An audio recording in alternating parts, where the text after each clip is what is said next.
ప్రభుత్వానికి సమర్పిస్తూ నివేదికలో మొదటి పేజీలో ఈ విధంగా రాస్తాడు.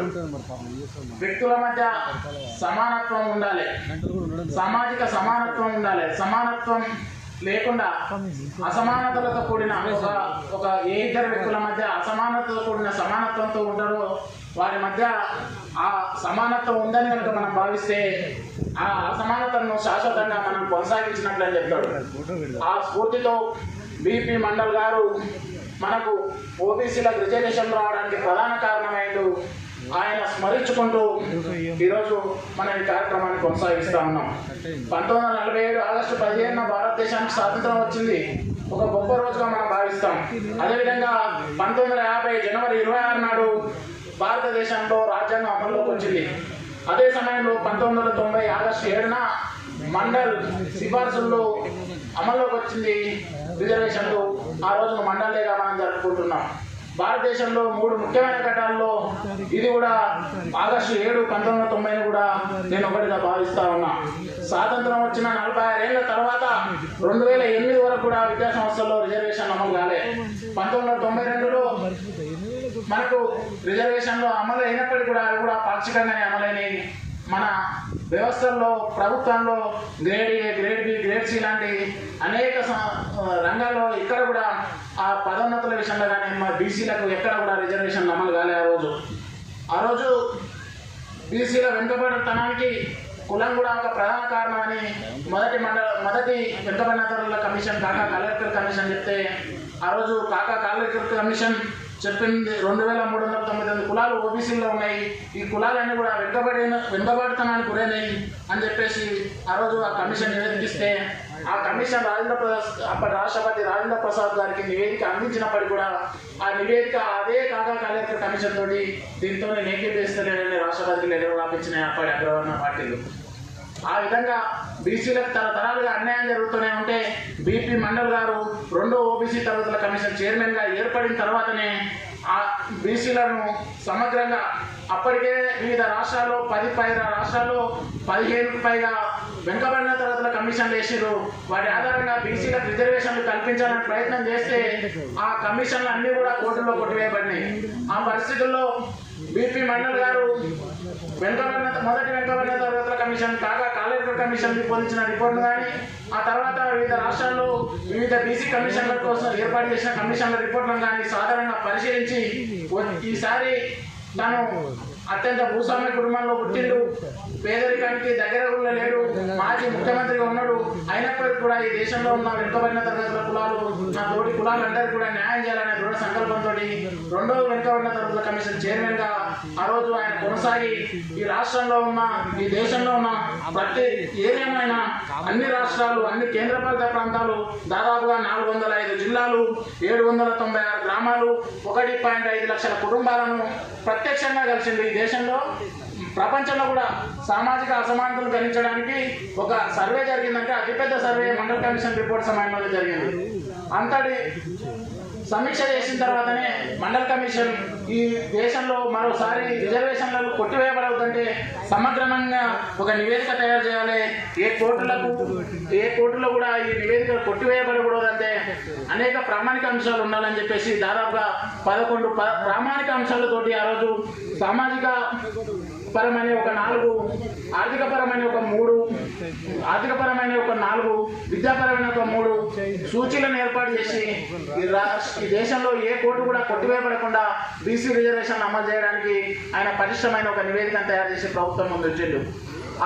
ఆ నివేదికను కూడా వ్యతిరేకంగా అనేక కార్యక్రమాలు జరిగినప్పటికీ కూడా సుప్రీంకోర్టులో ఫైనల్గా బీసీలకు 27% రిజర్వేషన్లు ఆ రోజు వచ్చినాయంటే అది బీపీ మండల్ గారి పుణ్యమే.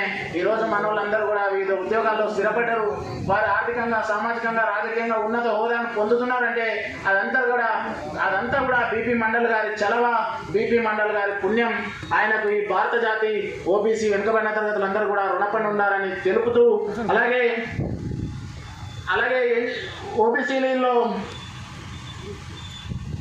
ఓబీసీలలో ఇన్ని రకాల సర్వేలు చేసినప్పటికీ కూడా కోర్టులో అనేక సార్లు కొట్టేసిరు.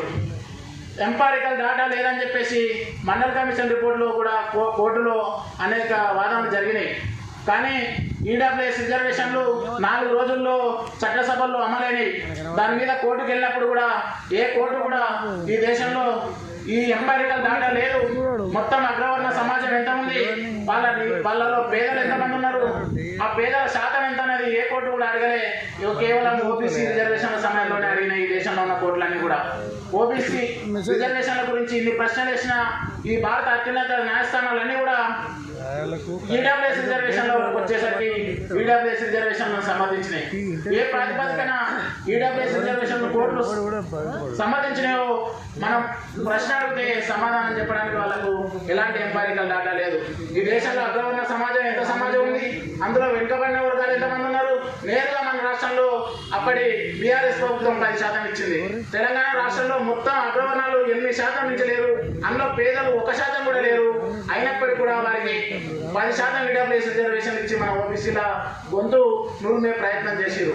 అదేవిధంగా అప్పటి ప్రభుత్వంకి వ్యతిరేకంగా కొంతమంది మనలు మాట్లాడినప్పటికీ కూడా మనలే కొంతమంది ఈడబ్ల్యూఎస్ అగ్రవర్ణ పేదలకు కూడా కావాలని మనలు విశాలోదయంతో మాట్లాడారు. ఈరోజు బీసీలకు నష్టం జరుగుతుంటే మళ్ళీ మాట్లాడట్లేదు. బీసీలకు ఇన్ని విధాలుగా నష్టం చేకూరుస్తున్నారు. అలాగే ఆ రోజు ఈడబ్ల్యూఎస్ రిజర్వేషన్ 10%లో మొత్తంగా 10% కాకుండా ఓపెన్ కోటాలోనే 50% రిజర్వేషన్ ఉండగా 50%లోనే 10% మిగతా తీసుకున్న రిజర్వేషన్లు ఇవ్వాలంటే కూడా దాన్ని కూడా చట్టవిరుద్ధంగా మొత్తం ఓపెన్ కోటాలో 10% రిజర్వేషన్లు పొందుతూ మన బీసీలకు అందరూ కూడా తీవ్ర అన్యాయం చేస్తున్నారు. ఈ పరిస్థితిని అన్నిటిని కూడా మనం బేరీజు వేసుకొని మనము భవిష్యత్ పోరాటాలకు బీపీ మండల్ వర్ధంతి సందర్భంగా మనం పూనుకోవాలని కోరుకుంటూ, అలాగే 1957లో కులగణన చేయాలని మొదటి వెనుకబడిన తరగతుల కమిషన్ ఎంపైరికల్ డాటా సూచించమని చెప్తే 2026లో ఇప్పటి వరకు కూడా కులాల వారీగా ఇప్పటి వరకు జనాభా లెక్కలు తీయలే. 2027లో కేంద్ర ప్రభుత్వం చేస్తామంటున్న కులగణనలో అక్కడ కూడా ఓబీసీల కాలమే లేదు. ఓబీసీ జనాభా లెక్కించకుండా భవిష్యత్తులో ఓబీసీలకు ఎలాంటి రిజర్వేషన్లు అమలే కావాలన్నది మనందరికీ తెలిసిందే. రాష్ట్ర ప్రభుత్వాలు చేస్తున్న రిజర్వేషన్ ఎంపైరికల్ డాటాను కేంద్ర ప్రభుత్వం కానీ కోర్టులు కానీ పరిగణలోకి తీసుకోవట్లేదు.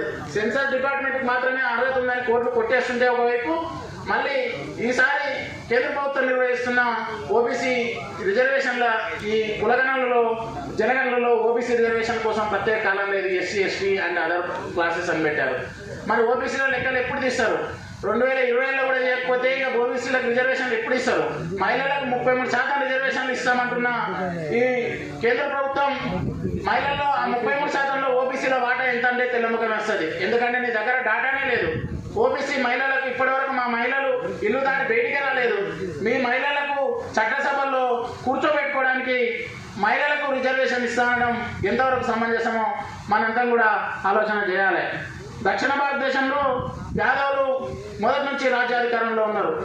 ఉత్తర భారతదేశంలో అయితే ఆల్రెడీ శ్రీకృష్ణ భగవాన్ దగ్గర నుంచి ఇప్పటి వరకు సమాజ్వాదీ ఆర్జేడీ పార్టీలతో సహా వివిధ రాజకీయ నేతలు రాజకీయ పార్టీలు మనల్ని అధికారంలోకి తీసుకొని వచ్చినాయి. అదే విషయంలో దక్షిణ భారతంలో రాజకీయ వారసత్వం లేదా అంటే ఉంది. దేవగిరి యాదవరాజు ఉన్నారు, కాకతీయ యాదవరాజు ఉన్నారు, వైశాల యాదవరాజు ఉన్నారు. వీళ్ళందరూ కూడా ఇప్పుడు ఏ విధంగా అయితే మనం యాదవ సంఘాన్ని నిర్మించుకుంటుండే కాళ్ళ సన్న కట్టెలు పెడుతున్నారో అదే స్ఫూర్తితోటి అప్పుడు కూడా వీళ్ళకే ఐక్యత లేకపోవడం ద్వారా వీళ్ళందరూ వీళ్ళు గొడవపడి మన రాజ్యాన్ని కోల్పోయారు. అప్పుడే శ్రీకృష్ణ దేవరాయ విజయనగర సామ్రాజ్యంతోనే దక్షిణ భారతం మొత్తాన్ని ఏకం చేసి మనందరికీ కూడా యాదవులకు మన రక్తంలోనే డిఎన్ఏలోనే మనకు రాజ్యపాలన చేసే హక్కు ఉందని, ఆ డిఎన్ఏ మనకు వంశపారపర్యంగా వస్తుందని నిరూపించి కృష్ణదేవరాయ దక్షిణ భారతంలో యాదవ రాజ్యాన్ని ఏర్పాటు చేసిండు. అదే స్ఫూర్తిని మనం ఈ రోజు వరకు కూడా కొనసాగించాల్సిందే, కానీ అది కొనసాగించలేకపోతున్నాం. యాదవులు ఎవరు ఏదైనా ఐక్యత లేకుండా ఏదైనా ఒక సంఘం పెట్టుకొని ఒక కార్యక్రమం చేసి యాదవులను సంఘటితం చేద్దామంటే వాళ్ళ కాలసంలో కట్టెలు పెడతారు. మనోళ్ళకి ఎవరికో ఒకరికి ఒక సర్పంచో ఉప సర్పంచో ఇస్తే సంఘాన్ని ఎట్లా నిర్ణయం చేయాలని చూస్తున్నారు. ఒక పదవి తీసుకొని సంఘంలోని వ్యక్తులను ఎట్లా బదనాం చేయాలని చూస్తున్నారు. చిన్న చిన్న విషయాలకు ఏదో ఒక కాంట్రవర్సీ సృష్టించాలని చూస్తున్నారు. ఏమొచ్చింది, మీరు ఎమ్మెల్యేలు అయినరా, మీరు ఏమైనా ఎంపీలు అయ్యారా? ఏం లేదు కదా. చట్టసభలకు మీరు ఓనేవ్వలేరు. ఇప్పటికీ మీకు రిజర్వేషన్ లేదు, ఓపెన్లో మీరు ఓనేవ్వలేరు. మీరు ఏం చేసేది ఉంది? పుట్టి సర్పంచులు తీసుకుంటారు. ఆ సర్పంచులతోటి ఊటి కాలేదు, పీరు లేసేది లేదని మనకు 3 సామెత ఉన్నది. దానితో మీతో ఏం కాదు.